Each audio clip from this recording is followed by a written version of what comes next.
Well, good afternoon, everyone. Thank you for this kind invitation. Thank you, Professor Ernste. It is really a great honor for me to be here today and to speak at this opening of the Human Geographies Master, especially, of course, since I'm not a geographer. So, as you've heard, I studied political science, but I work and teach at the Department of Urban Sociology in Berlin. And I mainly use ethnography as a method, and I've come to admire geography for its very important theoretical contributions over the last decades by scholars like Doreen Massey or Nigel Thrift and many others. And this is also what I want to talk about today, to guide you through some of the very important interventions that human geography has offered to urban studies at large, and try and explain a little bit what we can do with that, what the implications can really be, and show you some of my trials and errors in my own research in Berlin-Neukölln. So over the last years, it was geography that made some and perhaps the crucial interventions in the field of urban studies, and in particular regarding the geographies of urban theory, as they have been called. And I want to explain this a little bit. I've called this troubling divisions. So scholars like Jennifer Robinson and Ananya Roy have argued that the current state of urban studies is really not acceptable, and mostly so because so much of what we know about cities today is divided along the lines of Western cities and South cities from the global South. So West is often associated with modernity and innovation, while the South is often talked about through like chaos and informality, ecological problems, wild urban growth, and often through the lenses of development. Or anthropologists often do it in a nicer way, but then through ethnographic othering also often. And then this division comes with an international division of labor in the production of theory. What does this mean? So it means that urban theory is produced in the West or in the North, and passes often as theory tout court, as theory universal, not as of Western cities or of LA or Berlin, but often as theory as such. While the South is studied as interesting yet anomalous empirical cases, as reservoirs of fact, as John and Jean Komarov have called it. Objects to be theorized, they say, but never able to theorize back, as it were. Now, why should we bother? Why does that matter?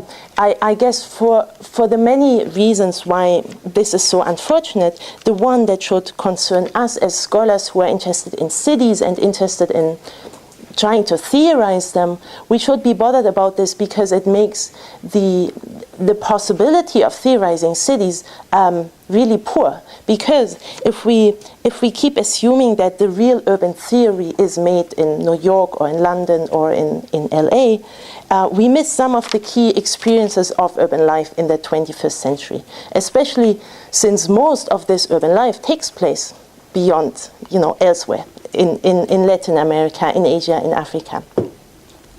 Now, what do these authors suggest should happen? We need some new kind of urban studies, of course, they say. So Jenny Robinson has coined this term of post-colonializing urban studies. She said this means two things. First, provincializing Western knowledge. That knowledge on all cities must be located. So even if we think we work on the most interesting city, like Berlin, for example, we must locate it, we must situate it, we must be modest and explain exactly, as my colleague Daya Blokland would say, what is this a case of? Or with Jenny Robinson spoken, where is this in the world of cities? And then second, she says, we must render the theorizing of cities more cosmopolitan. Now this means we should ground urban theory in a greater diversity of urban experiences. So go look elsewhere. Go look at what has been called the periphery of the world, go to places that haven't shown up in the urban theory books, but also not only go to Arusha and Hyderabad or so, but also go to places and look at processes in our own cities that haven't been regarded, so that are peripheral of a particular kind. So these are the two suggestions that Robinson puts on the table. Now Ananya Roy takes it even further. She says, it's not only that we need more diversity. No, the center of theory making must move to the south. So her argument is, if the urban future lies in Mumbai or in Shanghai or in Cairo, as so many now argue, then the experience of these cities must, as she says, reconfigure the theoretical heartland of urban metropolitan analysis. And this is, of course, really a very strong statement to really turn around this flow, this direction of the flow in which this theory has been moving. And so her idea is that then forth from there it can travel. And I mean, for you, this might either sound a bit commonplace almost, or a bit exaggerated. Why bother? Why make such a fuss about all that? And I also in the beginning just ignored this literature, but when you start reading what people write about cities, you realize that it's quite true. Whenever concepts travel, then it is often something developed for London or New York, something like theories of gentrification, of neoliberalization. They are then also tried out elsewhere. They travel from north to north, but then also to Mumbai, to Johannesburg, etc. The innovation would be then here, and the challenge that I want to offer to you is this: how would urban theory look if the direction of this theoretical flow were radically altered and cities rethought from the south? So really, can we learn something when we work on Berlin, or can we, when we work on Nijmegen, by applying some of the questions that scholars have asked about Hyderabad or Guanajuato or Cairo? So this is the provocation that I'm trying to follow and I'm trying to take seriously. So when I became aware of this debate taking place in human geography, I had just finished my PhD on security governance in a South African city, Durban. I worked with theories of space a lot, trying to understand how urban politicians try to use urban space very much to make the city safer. So at the time, I transferred European spatial and political thought to South Africa. This is just what my toolbox was, and I was trying this out there. And only in the end I became aware of the very big corpus of African urbanism concepts that I began to admire. And so I thought I want to work more on cities and work more with those concepts, but then I also wanted to work on my own neighborhood, Berlin, Neukölln, that started to change a lot, and people started to talk about this change, and I wanted to work on this. And I thought, this is really bad timing to start thinking of the importance of theory from the south while wanting to work in the north. But then I started to think that if we take this call to post-colonialize urban studies seriously, we must just embrace that it also had to affect research on our own cities. So my project then became heading north while thinking south, so to say. And I wanted to do this with my neighborhood, Neukölln. So perhaps a few words on this place, on Neukölln, so you get a sense of why this place and what does it mean to the Berliners.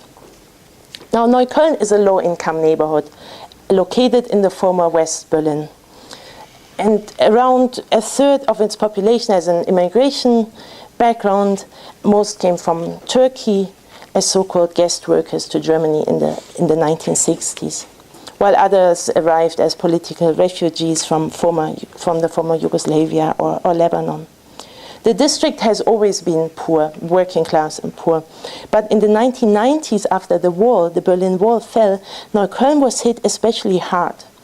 The remaining factories moved to the cheaper outskirts in the former East that were quite close to, that were really bordering Neukölln. And municipal support for Neukölln was reduced and transferred to urban renewal initiatives in former East Berlin districts.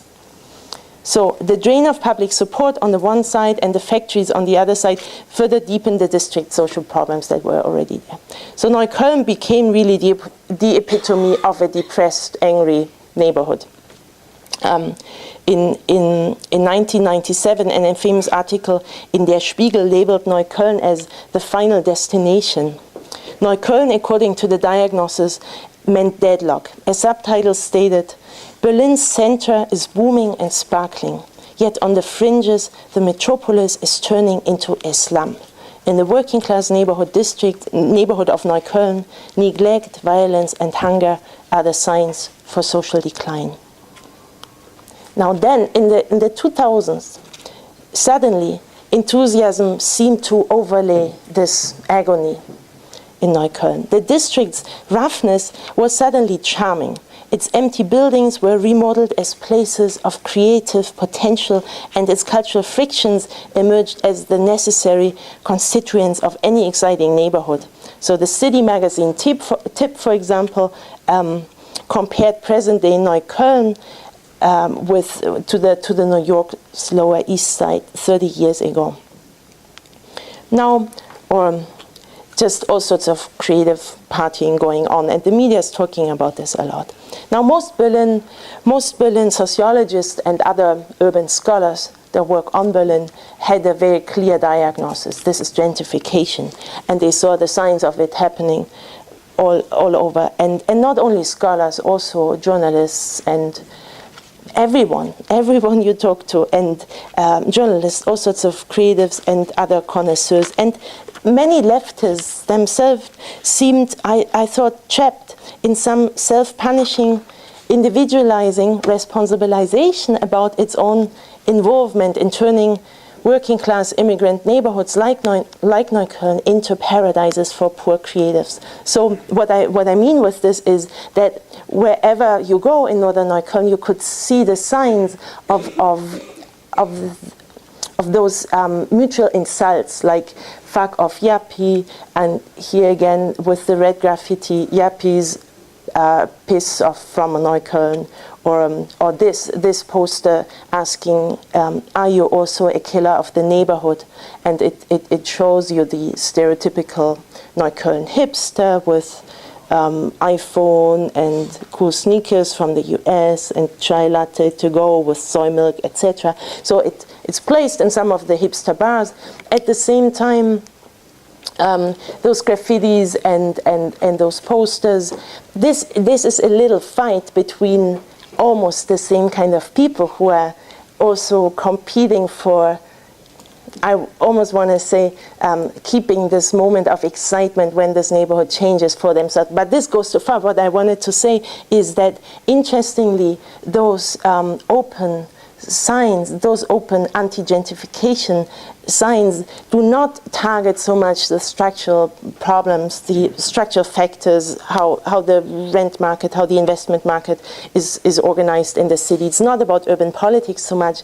Much more is it about insulting those who come into the neighborhood, which I found interesting as a way of addressing gentrification, which is a big structural problem. So, but I'm saying this just to mention that I began to look for other stories to tell, for places and processes that did not fully or not in a clear way give evidence of gentrification. For example, all the gambling parlors. I don't know if you have them here. So casino-like places where there are slot machines. I show a few photos in a second. so places where men, often of Eastern or Eastern European or Turkish origin, gamble, talk, watch television, make all sorts of deals. And I began to approach the changing cityscape of Neukölln with some of those ideas that I encountered in those conversations with some African and Indian and Mexican scholars. So I worked with concepts like people as infrastructure by Malik Simon, who I have to quote as often as I can today because he was supposed to give this lecture, and then auto-construction by James Holston, fake, informality, grey spacing. I'm going to talk about some in a minute. But the interesting thing for me is more what happened when I started doing this. Almost naively, what I thought was a long overdue transfer of ideas after I had done this transfer of ideas the other way around seemed strangely out of place. At least this was what I got from some of my friends and audiences who heard what I was doing. And some people were convinced that talking about Berlin with concepts from Johannesburg or Jakarta was simply not possible, since the realities are so different, not comparable, according to them. Or others thought this makes a lot of sense, since Neukölln was Berlin's dark continent, so to say, not that different from what Africa had to come to mean to the world. Indeed, as I showed you a little bit, Neukölln long bore the stigma similar to many places in the global south, poor, dysfunctional, failing on all fronts. Alongside this thought, some applauded what they thought were my experiments to think of Neukölln as one of the many places where the post-colonialization of the world became palpable. The Komarovs had argued that post-colonial polities are the harbingers of a global future, of the rising neoliberal age at its most assertive. What this means is they describe it in their book Theory from the South, quoting Rem Koolhaas, I think, stating that he said, look, we should not say Lagos is catching up with us, but we are catching up with Lagos. So the idea is also with the entire project of theorizing from the South, the idea is to argue that we should better go understand Africa because this is our future. So it's a very provocative argument, but this is the idea of this post-colonialization of the world. And so, as if to illustrate the Komarovs' argument for Neukölln, the head of a local community TV station said to me in an interview, "Neukölln is the avant-garde. It has been through all that which the rest of Germany still has to go through." So, in a way, perhaps Neukölln's misery gave the district a comparative advantage. Not Neukölln must catch up, but perhaps the rest of Germany must catch up with Neukölln. In Neukölln, like in other poor districts in Berlin, informal ways of getting by were flourishing. Pensioners collected bottles, young men bargained with used but still valid metro tickets, families planted vegetables in any vacant spot they could find, and indebted yet hopeful inhabitants frequented some of the 1,000 gambling parlors. So suddenly one could get a sense of how many informal activities there are going on in this neighborhood. So it seemed to resemble the global south so much.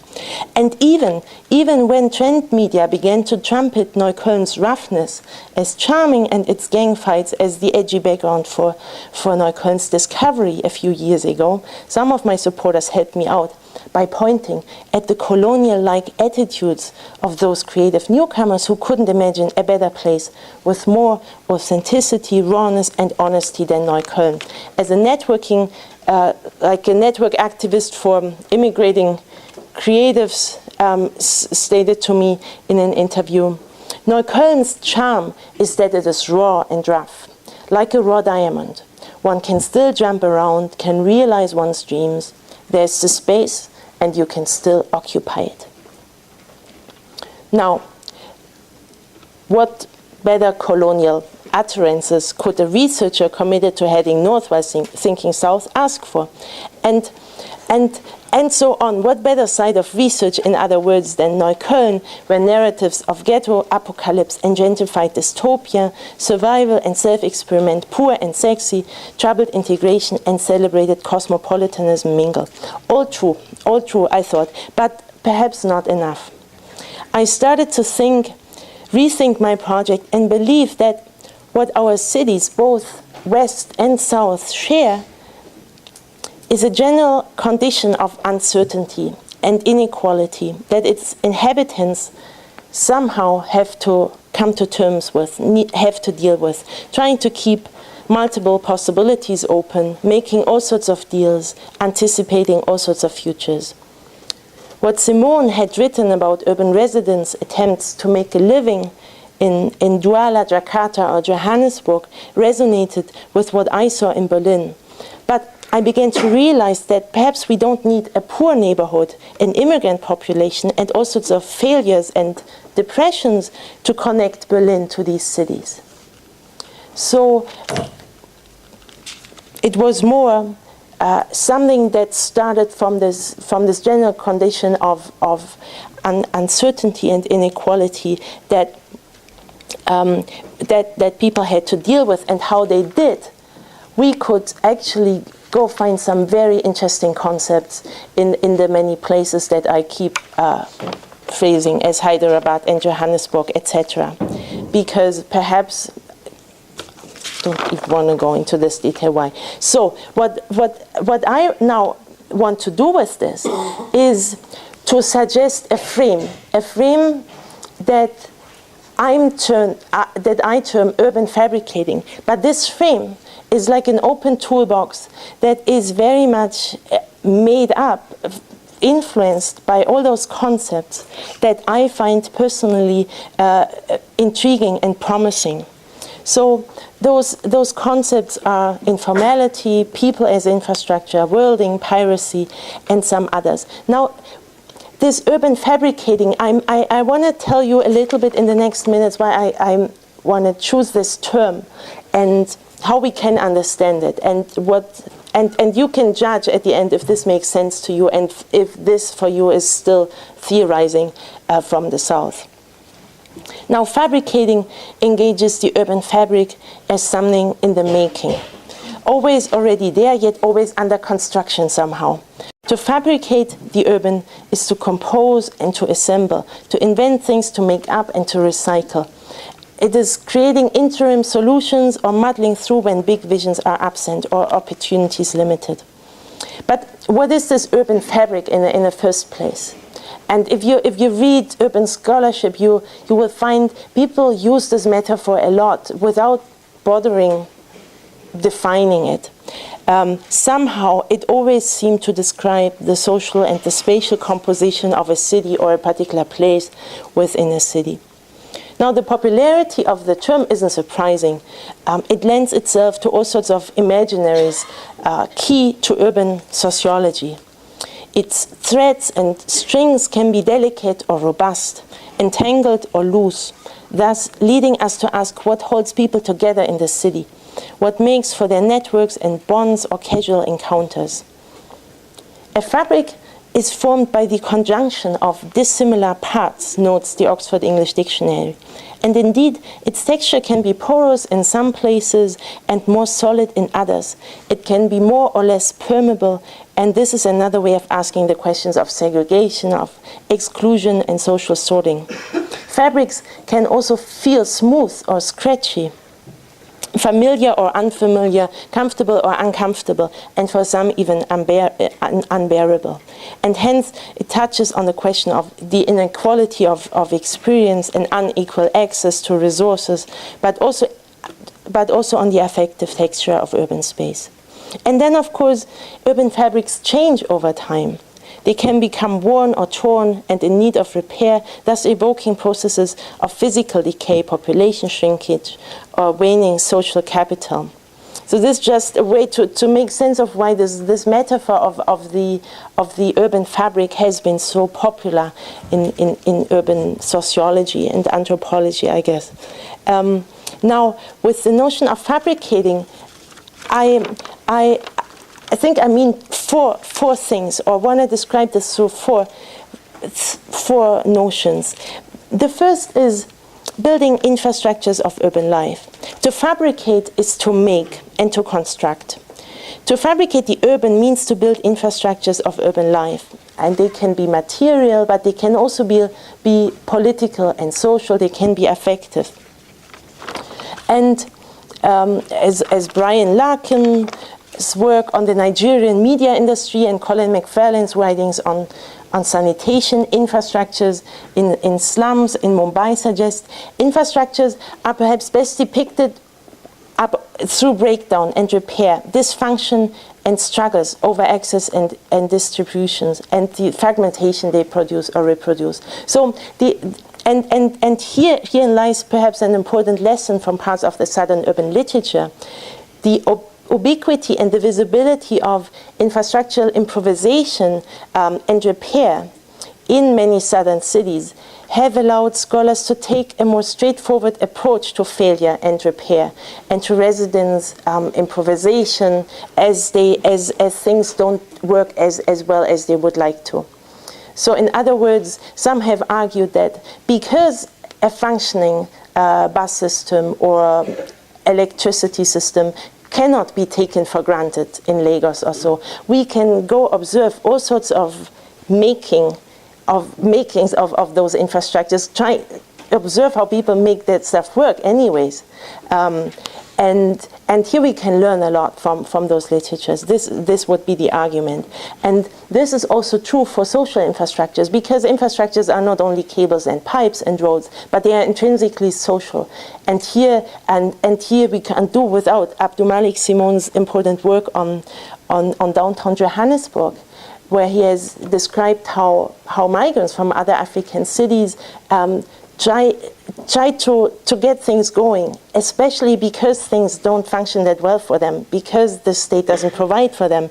So he describes those infrastructures as flexible, mobile, and provisional intersections of residents. So people become themselves infrastructures. And this is not forever. These are not stable networks that last forever, but often they are just ephemeral ways of being social, as he calls it. So this is very much related to becoming skillful. To fabricate, the Oxford English Dictionary says, is to make anything that requires skill. And becoming skillful or literate in the city, as Colin McFarlane calls it, is itself very much part of what I mean by fabricating. To learn, as McFarlane makes clear, is not always strategic, and it is also not very linear, and it doesn't always involve a teacher. It is often incremental. It has to do with gradual manipulation, with assembling old materials, with converting objects that one finds into new uses, like previously unimaginable or constrained, as Simone says. And the important thing with this is, at least as Simone would see it, this is not just creative survival. This is not just what the poor do to get by. These practices, they are reproducing the very notions of urban life itself. So they are making the city. It's not just getting through. They are also making the city. The third aspect is modeling fabrics. That means that fabricating means to work with what's there, really. For example, to work with a plan that doesn't really function, that isn't concrete enough, if we talk about urban planners, for example, or a law that doesn't really function, or a moral code that is somehow nasty but still dominant, or an infrastructure that no longer works for people's needs. So, and it is very important for me to pass on the idea that this improvisation is not only what the poor do or those without power, but it inhabits the core of our political and administrative and legal procedure. So fabricating as improvising is the planners and the judges and the social workers and the inspectors' job. this is like a provocation that I'm going to put some put some examples on towards the end of the talk. And finally, there's always a moment of inventing, of concocting, of hijacking the real or the planned thing when we talk about urban fabricating, because it can have to do with sometimes has to do with piracy, with fake, and all those things that describe what people do when they take things out of their legitimate or their planned use, as Simone would say. Now, and this again is very much a question of how things are turned into resources, how people make things into resources. So at the very end, I want to make it more concrete and give you an example. And this is about the casinos and the gambling parlors that mushroom all over Neukölln. They look like this, small places. Some are called casinos. Most of them are called casinos, but most of them are actually only small coffee shops that are allowed to put up a handful of gambling machines. So, but I will talk about the law, just to make the case that bringing in theory from the South doesn't mean we talk about the bottle collectors only, because I want to argue that, again, that we don't go to Neukölln because there most of the immigrants in Neukölln, in Berlin live or so. But perhaps it's in the core of our administration. So I want to say something about the law, namely the casino law. The casino law is really strict. It has been implemented last year, and it says that there must be 500 meters between one casino and the next, and one casino and a kindergarten or a school or a place of worship. And it also regulates opening hours, the transparency of the windows, and the distance between gambling machines, and all sorts of things. You are not allowed to sell food in this casino, not even offer like pretzels or nuts or something like that. So none of those things should invite people to go to the casinos, and yet they exist. So in accordance with the law, nearly all casinos would have to close down in Neukölln, right? So if this law was put in place, no casinos would exist. So for the regulators, though, they explained this to me. The problem is not the actual casinos, but all the many cafes and the small businesses that are allowed to put up a few gambling machines. Now, the owners of these cafes or restaurants don't even need to ask for permission at the civil compliance office. They just register their cafe, and then they just put up those machines. And so the civil compliance office, they estimate that there are about 700 of these cafes in Neukölln. Neukölln is quite a big district. It's 300,000 inhabitants. So there are several hundreds of those cafes, but only 50 official casinos. And they say they can handle the 50 casinos, the 50 real casinos, but not the 700 gambling cafes, right? Those gambling quasi-casinos. Now, strictly speaking, the casino law does not apply to any small gambling places that are not officially casinos. So, and this gives those little coffee shops that have those gambling machines a strange status. Perhaps something that we can call with Oren Yiftachel, who described the Bedouin peri-urban areas in Israeli cities as gray spaces. We might call those places gray spaces in a way, because those gray spaces are spaces between where official and unofficial, legal and criminal, fixed and temporary blend. So somehow they are in between there. Now, in the absence of a legal framework, the local regulators of these cafes have fabricated, so to say, a strategy in which they assess by themselves, through their own best knowledge, the visual clues they get when entering these alleged restaurants or cafes. I hope you can still follow me. It's all about distinguishing whether those restaurants that are declared restaurants but that have lots of gambling machines are still actually restaurants, or whether those inspectors can regulate them as casinos. And if the latter is the case, then they can be really strict. If it's not the case, they can't do almost anything. So now they try to explain to me how they do that. So this is now one official from one of those inspectors. So she tells me, you get the feeling when you walk in there naively that you're not actually entering a restaurant. In a corner you might see a small counter with a coffee machine or something, and your first thought when you come in is, wait a minute, this is a casino. I mostly see slot machines and the coffee somewhere. Well, you know. So, and the coffee somewhere means like those places, they just put coffee in there just to show that they are a restaurant or a coffee shop.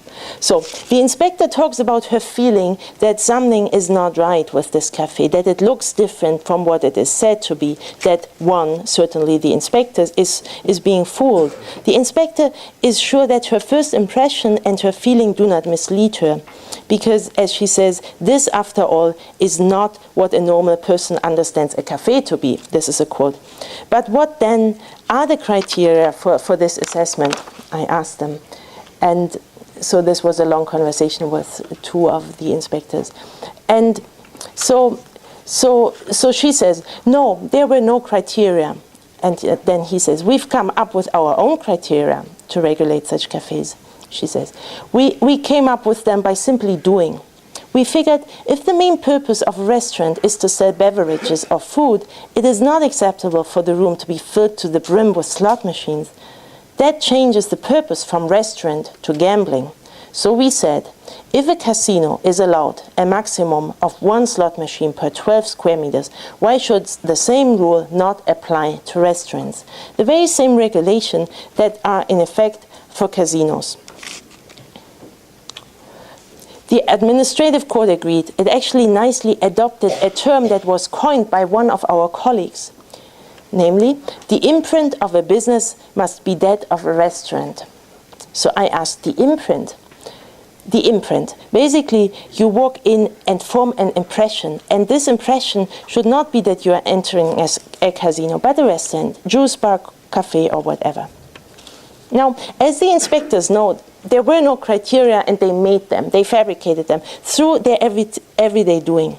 They made criteria to prove a self-proclaimed cafe to be a fake cafe and essentially a real casino. If the purpose of a restaurant is to sell drinks or food, then the presence of so many gambling machines points to fraud. According to the inspectors, the presence of the gambling machines, the absence of devices typically found in a restaurant, and a general, supposedly shared impression or feeling make for an atmosphere of the place for which they have coined the term das Gepräge, the imprint, which we could translate as character or literally imprint or impression. By assessing the imprint of a place in question, they decide that they can regulate those places as if they were casinos, because their look and their feel is that of a casino.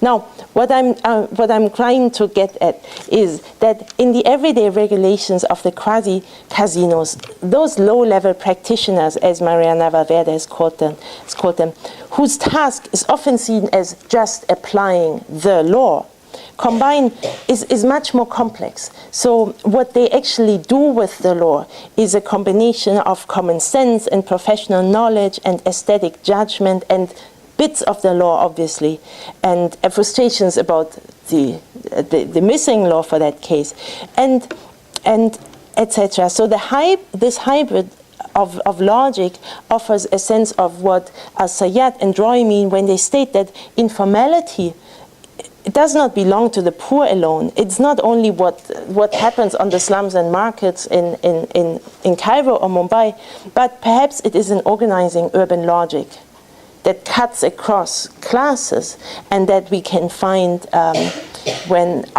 middle class parents try to fight for exceptions for their kids in some rich school, or when some deals about investments are made, or wherever people bypass the law, for example. So, just to conclude, now I want to just say that if we think of inviting concepts from African or Indian cities to travel, this is of course risky, and we must be careful, and not everything works. Not every concept can be plugged in somewhere else. And this is also what I was trying to avoid. I didn't just want to take one and use it in Berlin, but try to use this intermediary frame that is inspired by those other concepts, but that somehow has its own Berlin kind of thing, and perhaps something Berlin theory comes out or can emerge from there. But so I wanna raise caution and say that we always need to ask ourselves that what we want with this when we try to do such a conceptual travel. So is it to find our own global south in our city with all the chaos and the misery, or is it actually to address all sorts of political dynamics, everyday dynamics, like the fabricated practices of the inspectors who try to act in the absence of a law that functions for what they have to regulate in their everyday, and perhaps can we make sense of of many other processes in which politics are made, decisions are made, apartment blocks are sold, and so on. So I basically want to give it back to you as future urban scholars, and also perhaps future city makers, to think how you want to take different concepts and ideas and practices and principles on a trip, for what purposes, and to be very conscious of what can happen, what can happen once you bring them to a particular place. How does the place change? How does change what you think about this place, and what happens to the concept itself? So as I said, there are many risks to those endeavors, and not every exciting concept can or should make sense elsewhere, but I believe that these risks are worth taking if we want to create truly cosmopolitan urban studies that places any urban analysis into a greater diversity of urban experiences, as Robinson has said, including the experience of those places formerly off the map. So this is my talk. Thank you.